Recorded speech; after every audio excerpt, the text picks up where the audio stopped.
Hello friend, তোমরা সবাই কেমন আছো? ভালো আছো নিশ্চয়ই। ঠান্ডায় খুব ঠান্ডা? তোমাদের খুব ঠান্ডা লাগছে? ও তাই? কিন্তু ঠান্ডাটাকে তোমরা অবহেলা করো না, একদম করবে না, বুঝেছো? ঠান্ডার সময় তো ঠান্ডা লাগবেই, একদম এরকম করো না। এই আমার মতো প্যাকিং করে থাকবে সব সময়ের জন্য, বুঝেছো? আমি কিন্তু অবহেলা করিনি, প্যাকিং করে আছি। তোমরাও তোমাদেরকেও বলছি প্যাকিং করে থাকবে, কিন্তু অবহেলা একদম চলবে না। অনেকে আছে আবার ঠান্ডার সময় স্নান করে না, আবার অনেকে আছে গায়ে গরম জল দিয়ে স্পঞ্জ করে। আরে ঠান্ডাটাকে এইরকম অবহেলা করা যায়? মোটেও ঠিক না।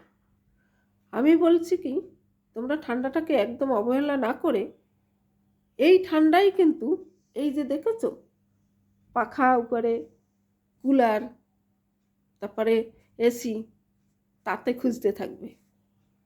এই জন্য বলছি ঠান্ডা একদম অবহেলা নয়, একদম না। আমার মতো প্যাকিং করে থাকবে, তাহলেই হবে।